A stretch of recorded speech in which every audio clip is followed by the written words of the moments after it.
Hello, everyone. Welcome to our webinar. I'm Twirl's community manager, and I'm also a UGC creator, both on the platform and off the platform. And I'm joined today by Carina. If you want to introduce yourself. Hi everyone, I'm a UGC creator based in the UK. I've been doing this full time for only a month now, but I started UGC about a year and 3 months ago. So I had a 9 to 5 until very recently. And yeah, it's been going really well. So I'm really excited to share what I've learned so far about personal branding with everyone. Yes, amazing. So today we are going to be talking, as we said, about personal branding. Hopefully, we can give you a better idea of what it is and how to apply it to your own UGC career. In case you don't know who Twirl are, we are a UGC platform that connects UGC creators with loads of very, very cool brands. We work in a very simple platform that allows you to just apply to jobs, and it's quite easy and streamlined for creators. We have really cool brands as well, which is what is personal branding? What does it actually mean, especially in UGC? Because a lot of us have heard the phrase of you have to work on your personal branding. Personal branding is so important, but not everyone defines it in the same way, especially depending on what industry you work on and I don't know, like how you want to make the most of it. So today, to make things easier, we're going to be talking about three specific pillars that we will dive into more detail through like the rest of the webinar. But when I and I think Karina as well talk about personal branding, we are more specifically talking not only about aesthetics, which is what some people think, not only about a pretty feed or posting consistently, which also, and Karina will be diving about that later, but we're talking about other things as well, right? Like positioning, proof, and professionalism. That's kind of like how we're going to summarize everything today. Positioning is pretty much about clarity. It's about you knowing who you are, what you can offer, and why the brands should choose you, essentially. Then we have the proof, which is about credibility and is the evidence that backs you up and backs your experience up and is what's going to make brands trust you pretty much. And then we have professionalism, which is the experience of working with you. Already been hired, sorry. Once you've already been hired, what's the behind the scenes like? Are you like professional, consistent? Do you reply on time? All of those things. And this is the one that I think most creators underestimate. They focus a lot on how they present themselves outwards, but sometimes it's important as well what happens post being hired. So yeah, we're gonna dive into all of these a bit more detail. First things first, also another thing that people have probably heard endless things about, it's about a portfolio. Basically, a portfolio works like for any portfolio. Okay, we're going to talk about either Twirl or your Canva portfolio or your Instagram, whatever you're using to showcase your work, that counts as a portfolio. So all of this advice can be applied to literally anywhere. But this is what literally makes the brands decide like if they want to work with you or not. And they usually decide quite fast. So sometimes in seconds. So structure really matters when it comes to your portfolio more than you probably think. And the biggest mistake I see creators make is burying their best work. It sounds so basic, but some creators that I've seen their portfolio, they have really amazing examples, but you have to scroll like 5 times to find them. This is essentially, yeah, it's ruining your chances and it's such an easy fix. Brands usually they will make up their minds by the first like few videos that they see on your portfolio or whatever you're using. So lead with your strongest examples. This is going to make a huge difference. Put them at the top. It's an easy change. Those first 2 or 3 videos are literally doing all the heavy lifting and they should immediately show quality. Make sure they have strong visuals, clean editing, confident delivery, things that reflect the type of work that you want to attract as well. So if you want to attract very high profile clients, you want to show luxury products, then try to make those examples at the top, especially that kind of work. The same with like a specific niche. If you're trying to attract brands in the beauty space, then try to show your work in that space first, as well as the quality of standard of brands you want to attract is the ones that you have to, is the type of videos you have to produce as well. So if you don't have a million examples like that, just keep them at the top. When it comes down to what to include, I always say that less is actually more. Sometimes having 20 average examples actually is worse than having six very strong ones, because again, your best examples are just going to get buried. Brands are not looking through 20 examples when they're choosing a creator. They're probably looking at two. And if you only have 2 out of 10 videos that are good, then the chances are they're going to see your bad video first. So make sure you have less that are very good. And again, try to provide range. Don't make all the videos follow the same style. Although you might want to have a specific style that you want to kind of follow, try to bring variety in the type of message that you like show. For example, some can be talking to camera, another one can be an unboxing, a different one can be a day in the life. So keep it varied. Don't make them all the same, because that also shows a bit of that you can adapt, and it shows that you can do different things. So brands can just kind of catch your versatility a bit more. And the last thing would be to create a strong intro video, which I honestly think it's so underrated. Especially on Twirl, I always recommend creators to have one pinned right at the top. And this could also apply to your Instagram or to your normal portfolio. Have one in the first page, a little video that's 30 seconds, 45 seconds. And it's literally the first impression that the brands will get of you. Ideally, the video is so good that they know by the intro video that they want to work with you. Um, Again, quality is so important. Like, make sure that they can see you okay, make sure they can hear you okay. And it also is good if you show a little bit of personality as well as your technical skills. So that would be maybe some b-roll or maybe some editing tricks that you have up your sleeve. If you can do all of that in 30 to 45 seconds, that's exactly what the brands want to see. Like, they don't have much time. So if you can make that portfolio a collection of content rather than just like throwing content into a random page, make sure it's structured and well thought out, then you're already 10 steps ahead. And but we will want to add a little bit more onto this, because that, I feel like the previous slide was kind of what everyone talks about, and it's about how the videos look and stuff like that. But something that I don't hear so much about is how do you increase the credibility of your portfolio? Because if you can prove, if you can show your work but also prove your value at the same time, then this is going to get you booked. Because brands don't want to just see someone that knows how to make nice content, which also, but they want to see someone that drives actual results. This can be a bit difficult, especially at the beginning, because you might not know if your content is actually driving results. So here I will encourage you to ask, or yeah, even to go into some indicators that I will go on to later that will prove that your videos are actually working for these brands.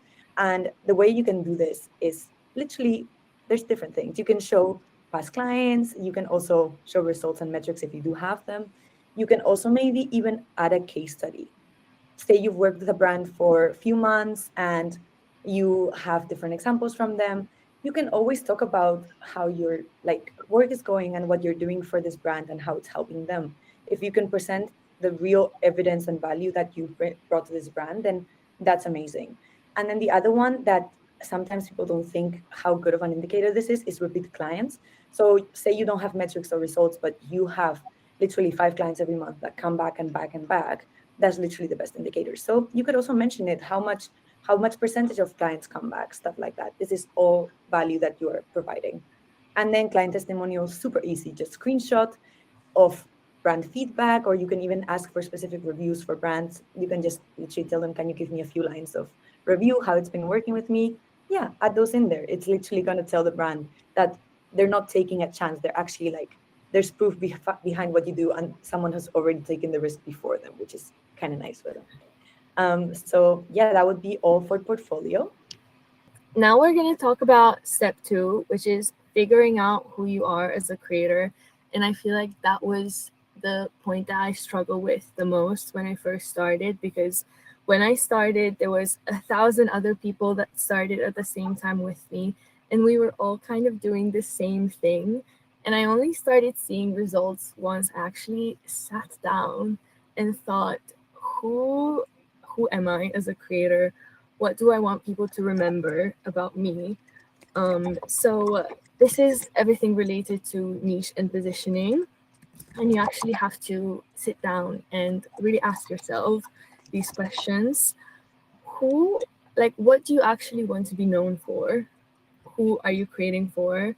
What kind of brands do you want inbounds from? As Etha mentioned, for example, if you want more inbounds from beauty brands, then you're going to position yourself differently, and you're going to show up differently than if you want, for example, household brands or tech brands.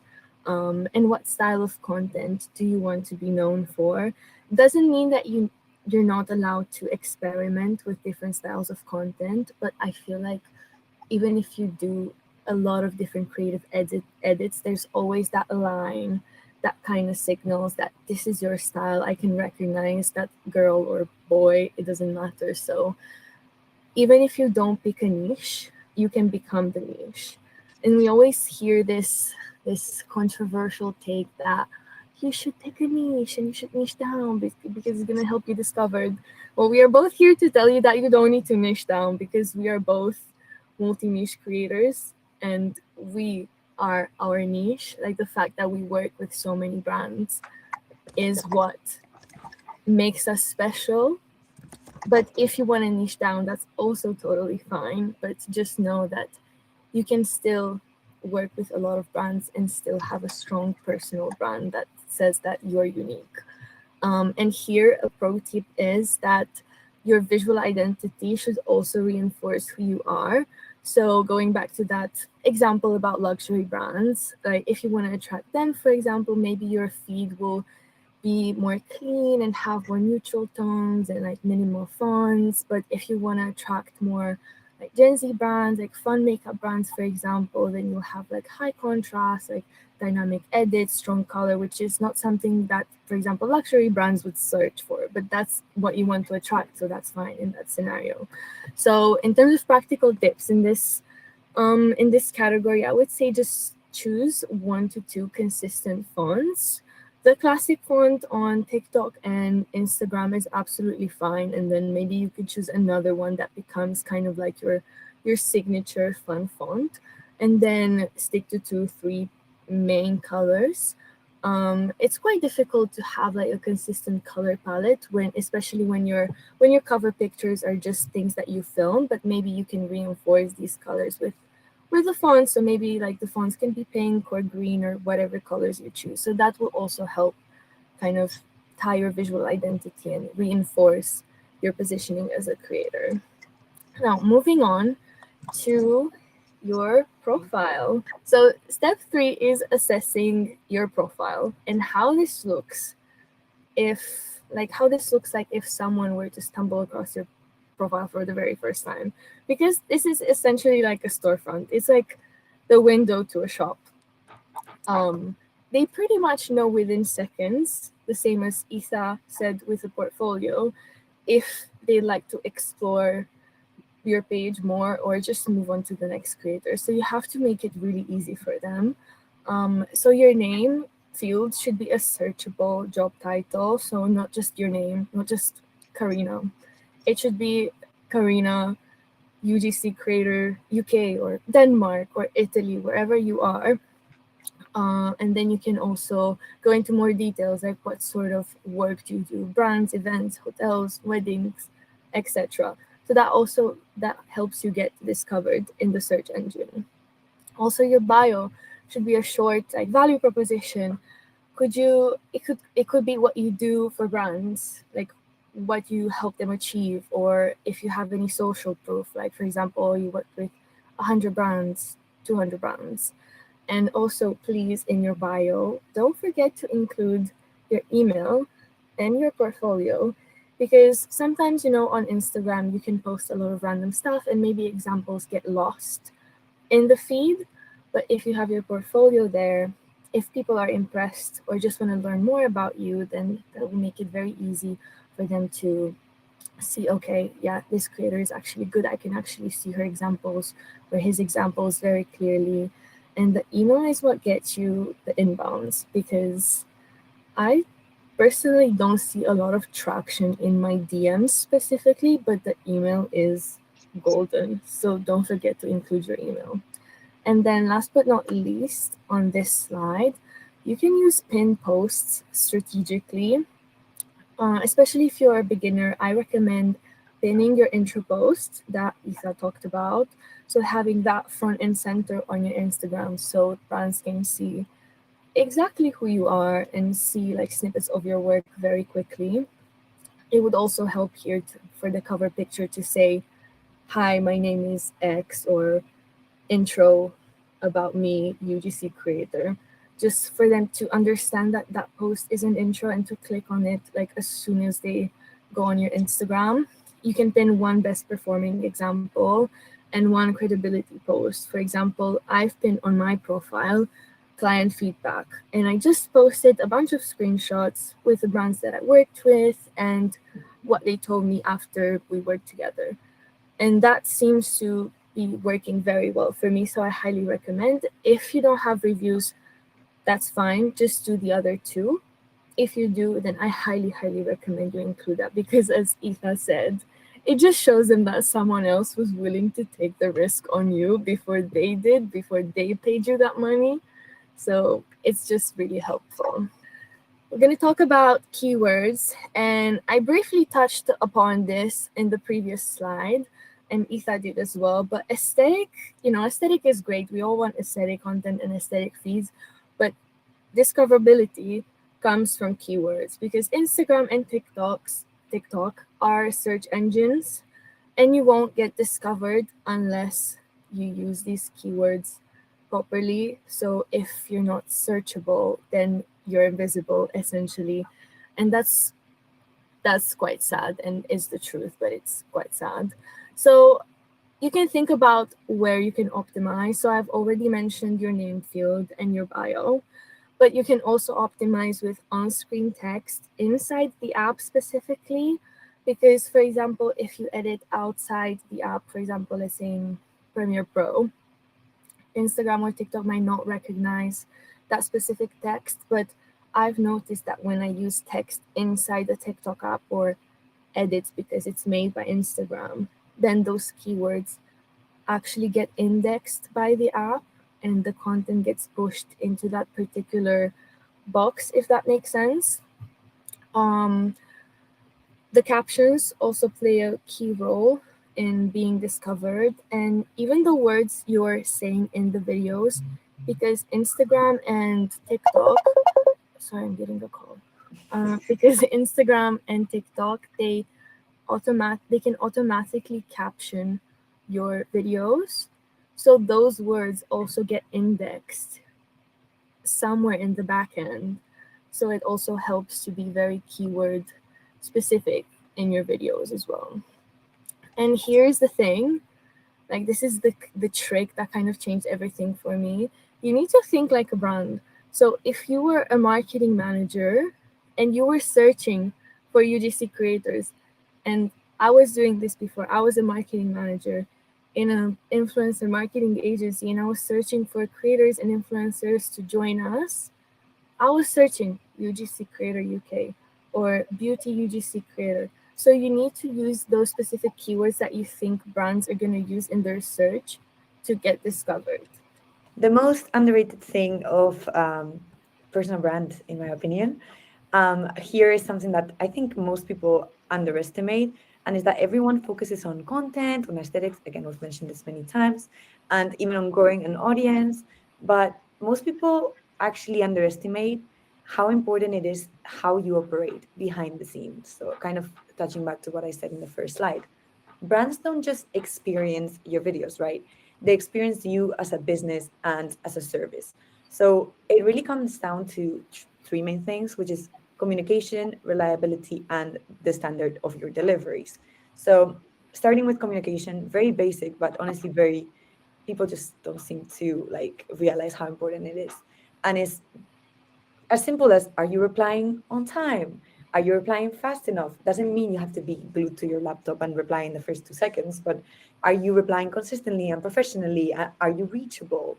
Are you communicating steps along the way? So whether you've received the product or if you have any questions on the brief, stuff like that is so important. Or even if something is going on in your end and there's delays, are you communicating it to the brand? It seems like a given, but some creators don't understand that even a simple email that could be 5 words saying, I am off sick, I probably will be better tomorrow, or the product got lost, I don't know what to do. Like things like this is going to give the brand so much reassurance. So things like this really matter much more than you think. Moving on to delivery standard, also kind of seems self-explanatory is whether your work is actually quality and you're providing the quality that the brand was expecting. So all the work in your portfolio, as important as I said it is, and those videos have to be really amazing quality, but so do your delivery videos. So if you are telling the brand you're going to do this level of content, make sure that what you're providing actually matches that, as well as handling, for example, feedback professionally. Sometimes you might not agree with the brand, but at the end of the day, they're paying you for a service. So you might need to just be able to take that feedback on board and kind of understand where they're coming from, or just communicate professionally your boundaries. All of this is actually super important. And again, treat your videos and the service, like the videos, as a service, because that's what it is. Brands are paying for it. So show up the same way you would expect someone to show up if your pipe broke and they were like fixing it, or you went to the shop and how you would expect to be, treated by this shop assistant. So same thing here. They're paying you, so it's just important to stick to professional standards. And then reliability, which is again similar to this, submitting on time, making sure you're respecting the windows that they're providing you, make sure you're reading the brief and understanding the concepts, and make sure you're asking questions if you're not understanding the brief or something like that. And yeah, sticking to agreed deliverables. Maybe you want to over deliver. That works amazing for brands as well, because again, it just shows that you're willing to put in the work to be in their good books. And guys, this is what literally will get you rebooked, because what we've been talking about for the whole presentation is what gets you booked once.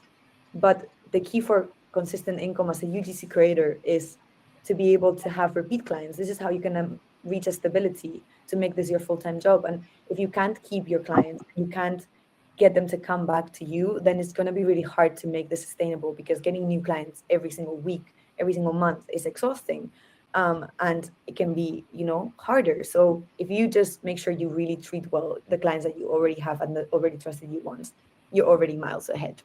Yeah, I agree with everything that Aoife said, and you should take notes because that's so important. I think for both of us, a lot of our clients on a monthly basis are repeat clients, and that makes everything so much easier and less stressful, because you know that if you have a good relationship, then you can always just maybe shoot them an email and ask if there's any more briefs that you can help with. And if you do have that good relationships, most of the time they're going to say yes. So make sure that you are professional and you deliver on your promise, because as she said, they are paying you like quite a decent amount of money. So Yeah. that's very important. And now for a short checklist of what I talked about, just going over the three categories. In positioning, you need to remember, and you need to be able to finish the sentence. I am the go-to creator for X brands or whatever, because, and it's what makes you special. So you need to understand what makes you special in order to see how to position yourself into the world and who you want to attract. And my content style matches the brands that I want to attract. So this is very important. I feel like this is where the success starts coming in. Once you get that alignment between who you are and the type of brands that you want to attract, then it will make sense. The type of content that you want to make will make sense. And once you make that content, then everything will start coming in. Then the profile, is your name searchable? Does your bio clearly explain what you do, if you've been trusted by brands, and do you have the email in your bio? And do you use pin posts to your advantage? And then last but not least, the keywords. Do you use keywords efficiently? Do you use them everywhere in your name, bio, captions, videos? And do you also think like how a marketing manager would think? You label your videos in the reverse way so that the people who are searching for you can find you. Hopefully you enjoyed and it was super, super helpful. You'll get the recording as well, so you can check it out a million times if you need to. Bye. Thank you so much for joining us. Bye.